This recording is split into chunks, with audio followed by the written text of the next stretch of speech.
சின்ன மருமகளில் அடுத்து என்ன நடக்க போகுதுன்னு வாங்க பார்க்கலாம். ராஜாங்கம் சொன்னதுனால சன்னாசி ஹாஸ்பிட்டலுக்கு ஃபோன் பண்ணி ஆறுமுகத்தோட அக்காவுக்கு நல்லபடியாக ஆப்ரேஷன் நடந்து முடிஞ்சிருது. ஆப்ரேஷன் முடிச்சுட்டு வெளியே வந்த டாக்டர் வந்துட்டு ஆறுமுகத்துக்கிட்ட நீங்கள் எந்த பீஸும் கட்ட தேவையில்லை, உங்கள் அக்காவுக்கு ஆப்ரேஷன் நல்லபடியாக நாங்கள் செஞ்சிட்டோம் அப்படின்னு சொல்லிட்டு டாக்டர் சொல்லவும், டாக்டர் என்ன சொல்கிறீங்க, நான் தான் பணம் கட்டவே இல்லையே, பணத்தை எப்படி ஏற்பாடு பண்ணுறதுன்னு குழப்பத்தில் இருந்தேன், ஆனால் எப்படி ஆப்ரேஷன் நடந்தது அப்படின்னு சொல்லிட்டு ஆறுமுகம் கேட்கவும், அமைச்சர் ராஜாங்கம் தான் இந்த ஆப்ரேஷனை ஃப்ரீயாக பண்ண சொல்லி எங்களுக்கு கால் பண்ணி இருந்தாங்க. ஸோ நாங்கள் உங்கள் அக்காவோட உயிரை காப்பாற்றிட்டோம், இனிமே எந்த கவலையும் பட வேண்டாம் அப்படின்னு சொல்லிட்டு டாக்டர் சொல்லவும் ஆறுமுகம் ரொம்ப சந்தோஷப்பட்டுக்கிட்டு இருக்காரு.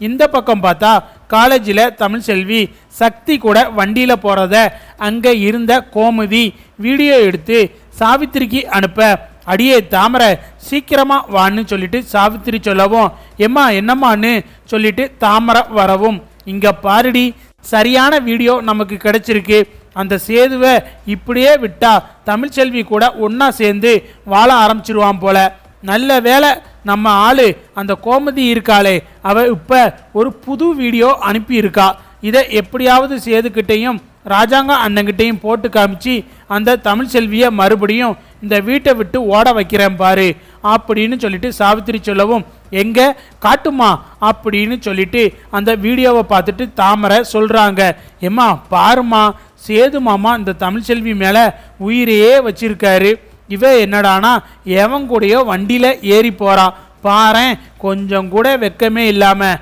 எம்மா இத்தனை நாள் நீ இந்த வீடியோவை காட்டிக்கிட்டு இருந்தில்ல, இன்னைக்கு நான் காட்டுறேன் நீ வாமா அப்படின்னு சொல்லிட்டு சாவித்திரியும் தாமரையும் வெளியே வரவும், அப்பந்தான் பார்த்தா தமிழ்ச்செல்வி காலேஜ் முடிச்சுட்டு வீட்டுக்கு வராங்க.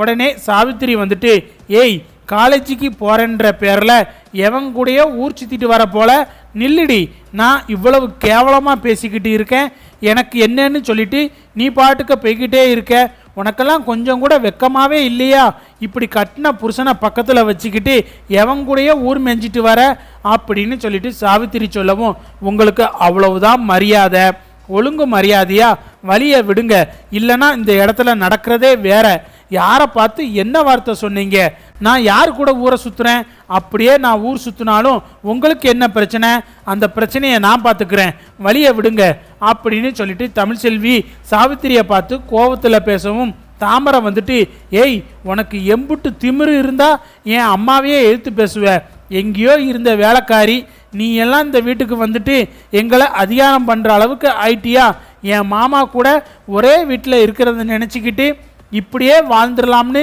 நினச்சிக்கிட்டு இருக்கியா, இங்கே பாரு அதை மட்டும் நீ கனவுல கூட நினச்சி பார்க்காத, கூடிய சீக்கிரமாகவே மாமா உன்னை சீ வெளியே போடின்னு சொல்கிற அளவுக்கு நாங்கள் பண்ணுறோம் அப்படின்னு சொல்லிட்டு, எம்மா இவகிட்டலாம் என்னம்மா பேச்சு, நீ வாமா நாம் போகலாம் அப்படின்னு சொல்லிட்டு சாவித்திரியை கூப்பிட்டுக்கிட்டு தாமரை போயிடுறாங்க.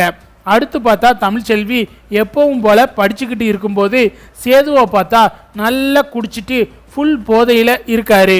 இன்னும் எவ்வளவு நாளைக்கு தான் இவ கூட இந்த வீட்டில் குடும்பம் நடத்துறதுன்னு தெரியல, பேசாமல் வெளியே போய் படுப்போம் அப்படின்னு சொல்லிட்டு கட்டில் எடுத்துக்கிட்டு வந்து வெளியே படுத்திருக்கிறாரு சேது.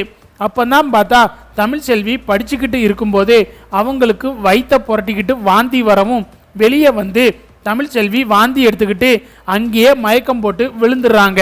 தமிழ்ச்செல்வி பொத்துன்னு மயக்கம் போட்டு விழுறத போதையில் பார்த்துக்கிட்டு இருந்த சேது வந்துட்டு, ஏய் தமிழ்ச்செல்வி என்னாச்சு, எந்திரி எந்திரி தமிழ் அப்படின்னு சொல்லிட்டு பக்கத்தில் இருந்த தண்ணியை எடுத்து தமிழ்ச்செல்வியோட முகத்தில் தெளிக்கவும், தமிழ்ச்செல்வி கண்ணை முழிச்சு பார்க்கவும், ஏய் எதுக்காக வாந்தி எடுத்து மயக்கம் போட்டு விழுந்த அப்படின்னு சொல்லிட்டு சேது பதட்டத்தோட கேட்கவும், என்ன பண்ணுறது, என்னோட வயிற்றில் வளருதே உங்கள் பொண்ணு, அவ தான் வாந்தி எடுக்க வைக்கிறா அப்படின்னு சொல்லிட்டு சிரிச்சுக்கிட்டே தமிழ்ச்செல்வி சொல்லவும், ஏய் சும்மா அதையே காரணமாக சொல்லிக்கிட்டு இருக்காத, முதல்ல என் மடியில் இருந்து நீ எந்திரி அப்படின்னு சொல்லிட்டு சேது சொல்லவும், நானா உங்கள் மடியில் படுத்திருக்கேன், நீங்கள் தான் என்ன உங்கள் மடியில் படுக்க வச்சிருக்கீங்க, முதல்ல என் மேலே இருந்து உங்கள் கையை எடுங்க, நான் எந்திரிக்கணும் அப்படின்னு சொல்லிட்டு தமிழ்ச்செல்வி சொல்லிட்டு எந்திரிக்க ஆரம்பிக்கிறாங்க. இந்த பக்கம் பார்த்தா இங்கே நடக்கிற கூத்த எல்லாத்தையும் அப்பத்தாவும் மலரும் பார்த்துக்கிட்டு இருக்காங்க. பாத்தியாடி மலரு, இதெல்லாம் நடக்கணும்னு சொல்லிட்டு தான் கோர்ட்லேயே உத்தரவு கொடுத்துருக்காங்க. புருஷனும் பொண்டாட்டியும் ஒரே வீட்டில் இருந்தா எப்படியாவது மனசு மாறிடுவாங்கடி. பாரு, தமிழ்ச்செல்வி மயக்கம் போட்டு விழுந்ததா பார்த்ததும் சேது எப்படி பதட்டப்பட்டு ஓடி போய் தன்னோட பொண்டாட்டி மயக்கம் போட்டு விழுந்துட்டாங்கிற அக்கறையில் பதறி பயந்து போயிட்டான் பாரு. என்னதான் தமிழ்ச்செல்வியை அவன் மனசுக்குள்ள சந்தேகப்பட்டாலும் ஏதோ ஒரு மூலையில் தமிழ்ச்செல்வி தன்னோட பொண்டாட்டிங்கிற ஒரு நினப்பு அவன் மனசுக்குள்ள இருக்கு மலரு அப்படின்னு சொல்லிட்டு அப்பத்தான் சொல்லவும், ஆமாம் அம்மாச்சி, எனக்குமே இதை பார்க்கும்போது ரொம்ப சந்தோஷமாக இருக்குது அப்படின்னு சொல்லிட்டு ரெண்டு பேருமே சந்தோஷப்பட்டுக்கிட்டு இருக்காங்க. இந்த பக்கம் பார்த்தா சேதுவோட மடியில் தமிழ்ச்செல்வி இருந்ததை பார்த்த தாமரை வந்துட்டு சாவித்திரி கிட்ட, அம்மா இங்கே வாயேன், அங்கே பாரு, ரெண்டு பேரும் எப்படி ஒருத்தருக்கு ஒருத்தர் மடியில் படுத்துக்கிட்டு கொஞ்சம் குழாவிக்கிட்டு இருக்காங்கன்னு பாருமா, நீயே நல்லா பாரு.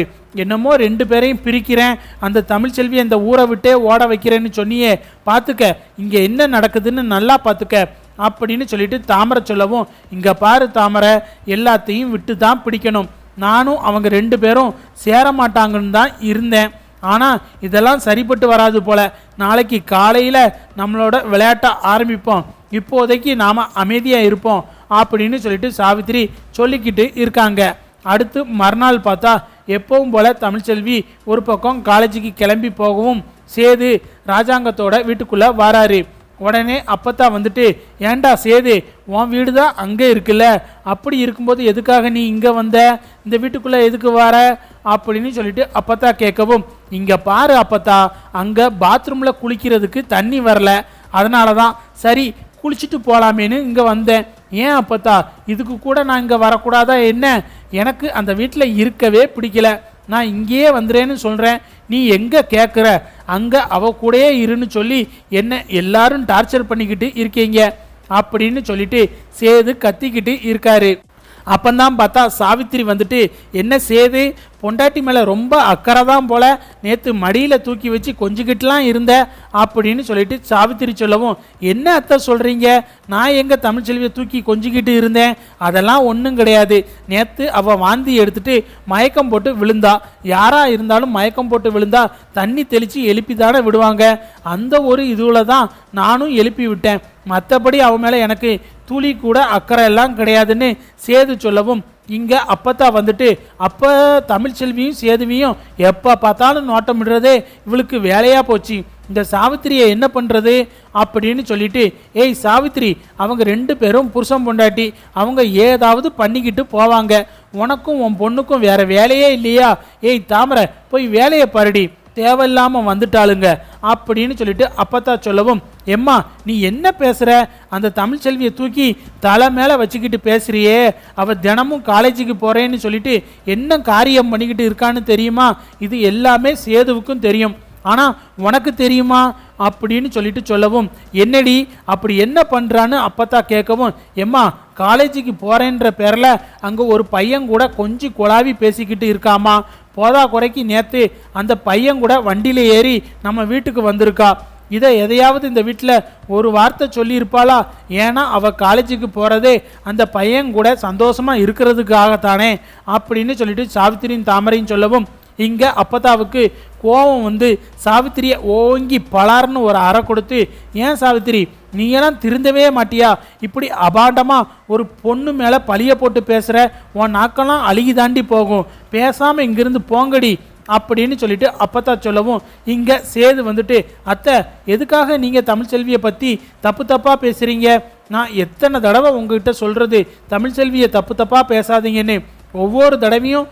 ஏதாவது வந்து சொல்லி என்னையும் டென்ஷன் ஆக்கிக்கிட்டு இருக்கீங்க, இனிமேல் தமிழ்ச்செல்வியை பற்றி என்கிட்ட பேச வேணாம் அப்படின்னு சொல்லிட்டு சேது சொல்லவும், அப்போ நான் சொல்கிறதெல்லாம் பொய்ன்னு நீ நினச்சிக்கிட்டு இருக்கியா சேது, இல்லை நானாக தான் ஒரு கதையை உருவாக்கி பேசுகிறேன்னு நினச்சிக்கிட்டு இருக்கியா, இங்கே பாரு சேது, இதோ என்னோட ஃபோனில் பாரு, இந்த தமிழ்ச்செல்வி எவன் கூடயோ வண்டியில் ஏறி போகிறத பாரு அப்படின்னு சொல்லிட்டு சாவித்திரி காட்டவும், அந்த வீடியோவை பார்த்ததும் இங்கே சேதுவுக்கு ரொம்ப அதிர்ச்சி ஆகுது. பார்த்தீங்களா மாமா, எவன் கூடயோ ஏறி போகிறத பாருங்க, நல்லா பாருங்க, இவளை தான் நீங்கள் சேர்த்து வச்சுக்கிட்டு ஒரே வீட்டில் இருந்துக்கிட்டு இருக்கீங்க, பத்தாததுக்கு அவள் மயங்கி விழுந்தான்னு சொல்லி அவளையும் நீங்கள் காப்பாற்றி விடுறீங்க. இதெல்லாம் கொஞ்சம் கூட சரியில்லை மாமா. நீங்கள் முதல்ல அவளை விட்டுட்டு பேசாமல் இங்கே வந்துருங்க. அப்படி இல்லையா அவளை அந்த வீட்டை விட்டு துரத்தி விடுங்க அப்படின்னு சொல்லிட்டு தாமரை சொல்லவும், இதை கேட்டதும் சேதுவுக்கு பயங்கர கோபம் வந்து தாமரையை ஓங்கி பலார்னு ஒரு அறை கொடுக்குறாரு. ஏய் தாமரை, உன்கிட்ட நான் எத்தனை தடவை சொல்லியிருக்கேன் தமிழ்ச்செல்வியை தப்பாக பேசாதன்னு. அவள் நல்லவ. அவள் இத்தனை நாளாக கர்ப்பமாக இருக்கிறதா சொல்லி என்கிட்ட பொய் சொன்னதுனால தான் இப்போ வரைக்கும் அவன் மேலே எனக்கு கோபம் வந்து நான் விவாகரத்து கொடுக்குற அளவுக்கு போயிருக்கேனே தவிர அவளோட கற்பு மேலே நான் சந்தேகப்படலை. ஏதோ அன்னைக்கு ஒயின் ஷாப்பில் வச்சு அவளை நான் அவமானப்படுத்துறதை நினைக்கும் போது இப்போ வரைக்கும் என் மனசுக்குள்ளே கஷ்டமாக தான் இருக்குது. என்ன பண்ணுறது, என்னால் போய் அவகிட்ட மன்னிப்பு கேட்க என் மனசு ஒத்து வரல. அதனால தான் நானும் பொறுத்துக்கிட்டு இருக்கேன். மற்றபடி அவளை நான் தப்பாகவும் நினைக்க மாட்டேன், மற்றவங்களையும் தப்பாக நினைக்க விட மாட்டேன். ஜாக்கிரதை அப்படின்னு சொல்லிட்டு சேது சொல்லவும், இங்கே அப்பத்தா வந்துட்டு, அடியே கேடு கட்டவளே, என்ன காரியம்டி பண்ணி வச்சிருக்க? அவள் காலேஜில் எத்தனை ஆம்பளை படிக்கிறாங்க தெரியும்ல? யாருக்கிட்டையாவது பேசுவா பழகுவா, அதுக்காக எல்லாரையும் சேர்த்து வச்சு தப்பு தப்பாக பேசுவீங்களா? ஆமாம், தமிழ்செல்வி யாரு கூடயோ வண்டியில் ஏறி போகிறத எவடி எந்த சிரிக்கிடி உனக்கு வீடியோ எடுத்து அனுப்புனது? அவள் மட்டும் என் கையில் கிடச்சான்னு வச்சுக்க, அப்படியே கொன்று போட்டுருவேன். ஜாக்கிரதை. இனிமே தமிழ்செல்வியை பற்றி தப்பாக பேசுனீங்கன்னா உங்களுக்கு அம்புட்டு தாண்டி மரியாதை அப்படின்னு அப்பத்தா சொல்லவும், அப்பத்தா இவங்க இப்போ மட்டும் இப்படி பேசலாம் அப்பத்தா. ஒவ்வொரு தடவையும் தமிழ்செல்வி காலேஜில் இதை பண்ணுறா அதை பண்ணுறான்னு சொல்லிட்டு ஏதோ ஒரு பையன் கூட பேசுகிறத என்கிட்ட வீடியோ எடுத்துகிட்டு வந்து அப்பப்போ காட்டிக்கிட்டு தான் இருக்காங்க. ஆனால் ஒவ்வொரு தடவையும் நான் தமிழ்செல்வியை சந்தேக பார்வையில் பார்க்கல.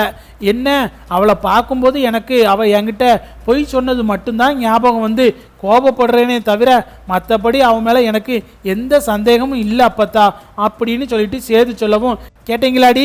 கேட்டுக்கோங்க, சேது என்ன சொன்னான்னு பார்த்தீங்கல்ல? இதுதான் பொண்டாட்டி மேலே புருஷனுக்கு இருக்கிற அக்கறை. என்னதான் ரெண்டு பேரும் சண்டை போட்டு இருந்தாலும் ஒருத்தருக்கு ஒருத்தர் விட்டு கொடுக்காம ஒன்றா சந்தோஷமாக இருந்துக்கிட்டு இருக்காங்கடி. தேவையில்லாமல் அவங்களோட வாழ்க்கையில் குறுக்கிட்டு அவங்க ரெண்டு பேரையும் பிரிக்கணும்னு மட்டும் நினைக்காதீங்கடி அப்படின்னு சொல்லிட்டு அப்பத்தான் சாவித்திரியும் தாமரையும் நல்லா திட்டி அனுப்பி விட்டுறாங்க.